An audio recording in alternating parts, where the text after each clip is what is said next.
कबीर साहब राजा के मंत्री से पूछते हैं, मंत्री शाम हो गया है, मुझे ठहरना है। तो मंत्री कहते हैं यहां से 2 किलोमीटर धर्मशाला है, चले जाइए महात्मा जी, वहीं ठहर जाइएगा।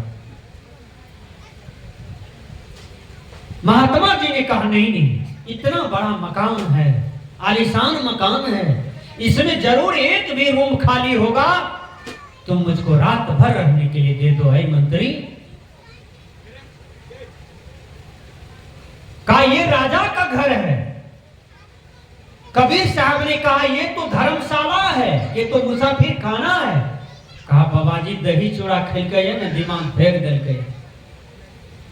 जब हम कहते हैं कि ये राजा का घर है, तो ये बाबा जी कहता है ये धर्मशाला है। ये राजभवन को, ये रंग महल को, इतना सुंदर महल को ये कहते हैं धर्मशाला है, ये तो राजभवन का अपमान कर रहे हैं।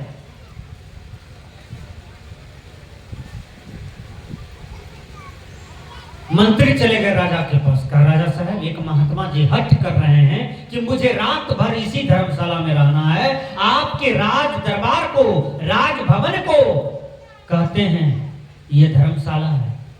कहा लाओ महात्मा को, लाया। कहा महात्मा जी ये तो राजा का घर है, ये धर्मशाला नहीं है, आपने हमारे राजभवन का अपमान किया है, इसलिए आपको कल सजा सुनाया जाएगा। कल सजा सुनाया, फांसी की सजा। फांसी की सजा हुई और महात्मा जी को 10 दिन के बाद फांसी लगना था। 10 दिन में पूरे बेगूसराय के लोग पहुंच गए कि एक महात्मा को राजा फांसी दे रहे हैं, चलो देखने के लिए।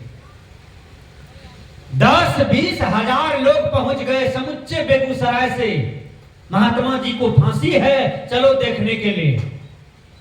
वो 20 हजार लोग में महात्मा जी से पूछा जाता है, महात्मा जी कुछ खाइएगा, कुछ पीजिएगा, किसी से मिलिएगा।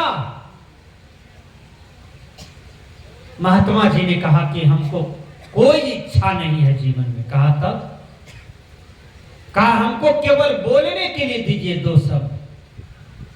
कहा लीजिए माइक और बोलिए। राजा से पूछा कि राजा साहब आप हमको फांसी क्यों दे रहे हैं? कहा फांसी इसलिए दे रहे हैं कि हम राजा हैं और ये राजभवन है, मैं इस राज का राजा हूं, सब मेरे यहाँ पर प्रजा हैं, ये राजभवन का स्वागत करता है, सब कोई सम्मान देता है, आपने मेरे रंग महल का अपमान किया है, इसलिए आपको फांसी दिया जा रहा है। तब कबीर साहब जी पूछते हैं, हे राजा आपका जो 10 नंबर वाला दादा था वो कहां है? कहा वो तो आम बाड़ी में कहीं पेट्रोलियम पार दिया होगा, हड्डी पथरी सब सड़ गया होगा। कहा आपका 9 नंबर वाला दादाजी कहां है? कहा वो तो शीशम बाड़ी में पेट्रोलियम पार दिया होगा, उसका भी हड्डी पथरी सड़ गया होगा। कहा है राजा आपका 8 नंबर वाला जो दादाजी था वो कहां है? कहा वो तो बांसबाड़ी में है, सुनते हैं, वो भी सड़ गया मट्टी में। ढेर मिट्टी का हर आदमी है, बाद मरने पे होता यही है, या तो कब्र बनेगी जमी पे, या चिताओं में जलना पड़ेगा। जिंदगी ये किराए का घर है, एक न एक दिन बदलना पड़ेगा। मौत जब तुमको आवाज देगी, घर से बाहर निकलना पड़ेगा। काहे राजा आपका 7 नंबर वाला दादाजी कहां है? कहा वो दक्षिण की तरफ है और अंतिम जमीन में दफनाया गया है। कहा 6 नंबर वाला दादाजी कहां है? कहा बेगूसराय स्टेशन के बगल में भी मेरा ही जमीन है, वहां पर उसका स्मारक बना हुआ है, वो भी मिट्टी में सड़ गए। कहा 5 नंबर वाला दादाजी कहां है? कहा वो केला बागान में है। कहा 4 नंबर वाला दादाजी कहां है? कहा वो तो लगता है जामुन वाला बागान में है। कहा 3 नंबर वाला दादाजी कहां है? का वो तो जस्ट बगल में ही उसको दिया गया है। का 2 नंबर वाला दादाजी कहाँ है? का 2 नंबर वाला दादाजी का स्मारक देखिए बगल में। का 1 नंबर वाला दादाजी आपका कहाँ है? का वो देखिए बगल में है, आंगन के बगल में। कहा है राजा, 1 वर्ष हम पहले आए थे, एक घोड़ा जैसा आदमी था, सोना का मटुक था, हाथ में सोने का डंटा था, सोने का खराम था। वो कौन था तुम्हारा? का वो तो मेरा बाप था। का वो कहाँ है? कहा अब ये शीतलहरी में यह ठंडी मार लगे यके बार में चल गए वृंदावन बिहारी का। का वो कहाँ है? का देखिए न जस्ट बगले में दिए हैं बाबूजी को। का वही है? का वो भी मिट्टी में चला गया? का सड़ गया? का रे मूर्ख राजा, जब तुम्हारा 10 नंबर वाला दादाजी ये रंग महल में नहीं रहा, ये राजभवन में नहीं रहा, मिट्टी में मिल गया।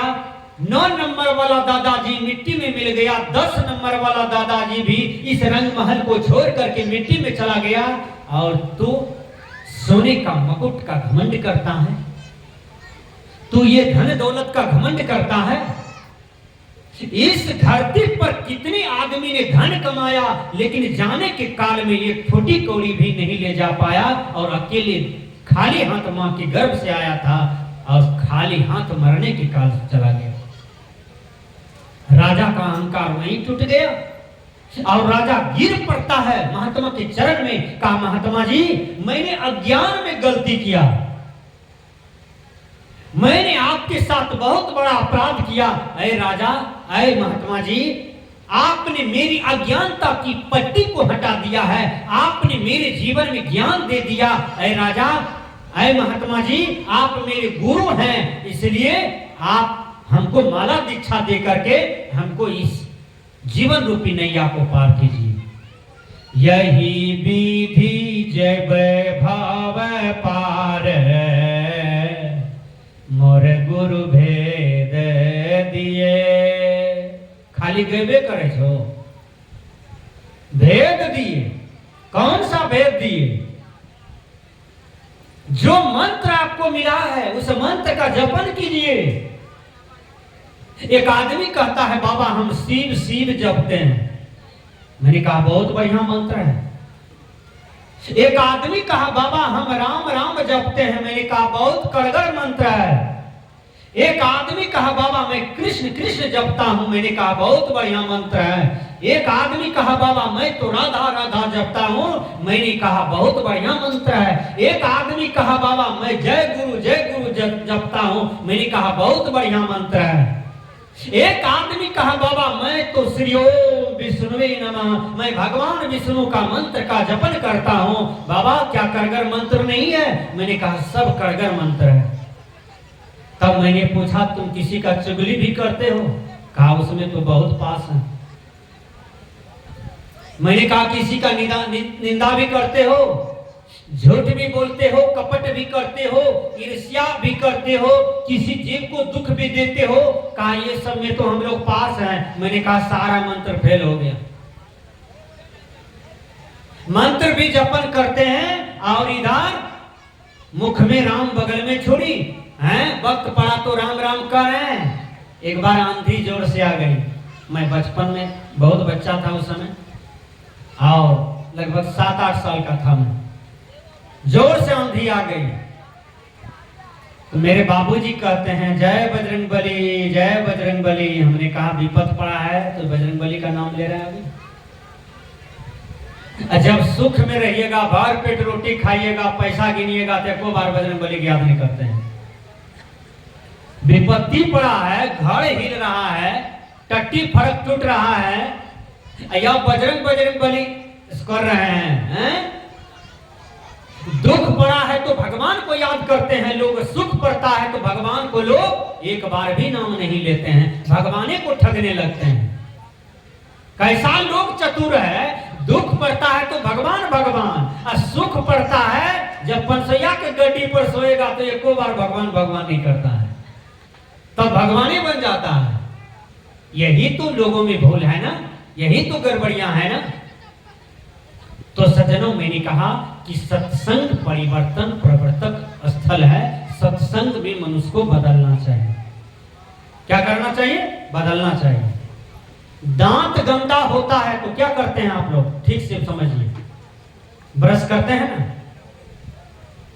और जिसके जिसके दांत में बीमारी हो, सड़ता हो, गलता हो, सिहरता हो, दंत क्रांति दिया है बाबा रामदेव। दंत क्रांति को लीजिए हर आदमी। अब दंत क्रांति के बाप से यदि आप घसना चाहते हैं, दंत क्रांति के बाप नाना दादा, तो हर आदमी नीम लगाइए दरवाजे पर, नीम का दंतमन कीजिए। कहियो कोनो बीमारी दांत में नहीं होगा। दांते लेकर के आप दुनिया से जाइएगा, भोजा खा करके मरिएगा मरने काल तक, लेकिन दांत आपका साथ में जाएगा। जमन का लोग का दांत टूट रहा, लगता बूढ़ा हो गया, पेप्सोडेंट घसता है। दंतमन काहे करते हैं? इतना जो प्रकृति डाल ठल्ली दिया है, आपको दांत की मजबूती के लिए दिया है ना। आज चलिए हमारे आश्रम पर, जिस समय हम जयचंद बाबू से जमीन खरीदे, जयचंद बाबू मेरे सामने में है, सरपंच साहब, हम जिसके यहाँ आए हैं नरेश बाबू के यहाँ, और उसके साला है जयचंद बाबू, शायद सले हैं, वो सरपंच साहब हैं हमारे गांव के, बड़े विशिष्ट लोग हैं, हमारे गांव के सम्मानित आदमी हैं जयचंद बाबू, अभी वर्तमान में सरपंच हैं। जब उनसे मैंने जमीन लिया 1 कट्ठा, 1 कट्ठा जमीन लेकर के पहले हम नीम गाछ लगाए हैं दरवाजे पर। नीम का हवा लगता है हमारे आश्रम में। चलिए, और मैं प्रति वर्ष जहां भी जाऊंगा नीम का दंतमन मैं साथ में लेके निकलता हूं, और जहां भी जाता हूं, भारत के कोने कोने में, नेपाल के कोने कोने में मैं जाता हूं, मेरा प्रवचन चलते रहता है, और मैं नीम का दंतमन मंगा करके करता हूं।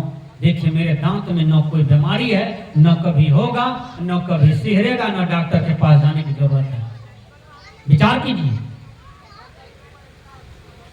मनुष्य योग नहीं करता है, मनुष्य सवेरे सवेरे टहलता नहीं है।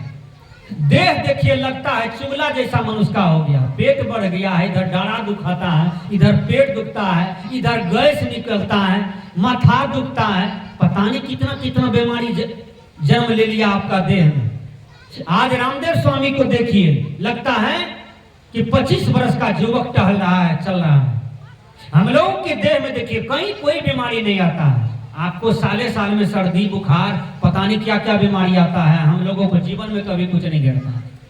विचार कीजिए, अरे प्रत्येक आदमी योग कीजिए, केवल डींग डांग मत मारिए, झूठ फूस में केवल हाँ हाँ मत कीजिए। प्रत्येक आदमी योग कीजिए, व्यायाम कीजिए, बढ़िया भोजन खाइए, शुद्ध सात्विक भोजन कीजिए, योग में जीवन रखिए, कोई बीमारी नहीं है आपके शरीर में। योग गाय करती है, गाय के नाद में कुट्टी पानी दे दीजिए, भर पेट खा लेगी गाय। अब वही कुट्टी पानी में एक चंगा माछ गिरा दीजिए, गाय मर जाएगी लेकिन नहीं खाएगी। बताइए, गाय कंठी लिया है कबीर साहब से किया? नहीं, गाय का स्वभाव है। लेकिन प्रत्येक आदमी अपने जीवन को स्वस्थ रखना चाहते हैं तो योग कीजिए, व्यायाम कीजिए, सुबह सुबह खाली पैर टहलिए, फील्ड में सब्जी पर टहलिए। प्रत्येक आदमी जाइए स्कूल के सब्जी पर टहलिए, हैं, बगल में खेत कल्याण है वहां टहलिए, कहीं फील्ड है वहां टहलिए, सुबह सुबह 3 बजे वाला 4 बजे वाला हवा लगाइए देह में, कोई बीमारी नहीं होगा। कभी डॉक्टर को खुशामद नहीं करना पड़ेगा, कभी बैल को कोनो बीमारी नहीं होगा, बाघ को कोनो बीमारी नहीं है, गधा ऊंट को कोनो बीमारी नहीं है। मनुष्य को 56 प्रकार का वैरायटी वाला बीमारी आ रहा है देह में। क्यों आ रहा है? मनुष्य अपना आहार को खराब कर लिया है, इसलिए बीमारी आ रहा है। अब एक आदमी भोज खाने गया तो 56 पूरी खाया। 56 पूरी कहीं मनुष्य खाता है? पानी पीने का भी जगह नहीं रखा। 56 पूरी खाया, बुनिया खाया, रसगुल्ला खाया, 56 पूरी कहीं मनुष्य खाता है? 3-4 ठो 5 ठो पूरी बहुत हो गया। 56 पूरी खा लिए।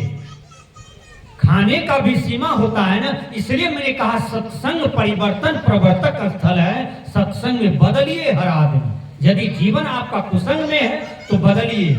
इंग्लिश के विद्वान कहते हैं अवॉइड बैड कंपनी, अर्थात बुरी संगति से बचो। हर आदमी अपने बाल बच्चे को बुरी संगति से बचाइए। आज जवान जवान लड़का, जवान जवान लड़कियां मोबाइल में गलत ऑप्शन को तैयार करते हैं, गलत ऑप्शन निकालते हैं और उसका अध्ययन मनन चिंतन करते हैं। 4-4 बच्चे की माँ दोसर बियाह करके चल गए, ओते रहे छे, ने दूल्हा काने छे, बच्चों काने छे, वने बियाह कर लगे सिंदूरदान। ये देन किसका है? फेसबुक का।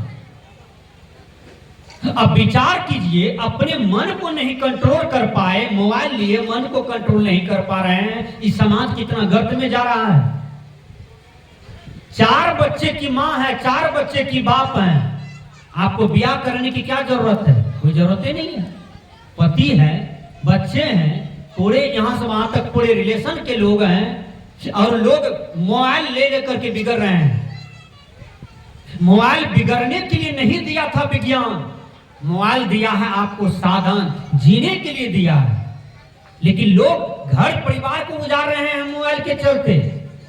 अब हर दिन मोबाइल में लगे रहते हैं, जिसके चलते आदमी का देह हाथ नहीं हिल पाता है, बीमारी अनेक प्रकार के हो रहे हैं, हमेशा मोबाइल में लगे रहते हैं। अरे मोबाइल को त्याग कीजिए, बढ़िया वैज्ञानिक बनिए, पढ़ लिख करके इंजीनियर बनिए, बढ़िया डॉक्टर बनिए, बढ़िया कलेक्टर बनिए, बढ़िया बढ़िया पदाधिकारी बनिए।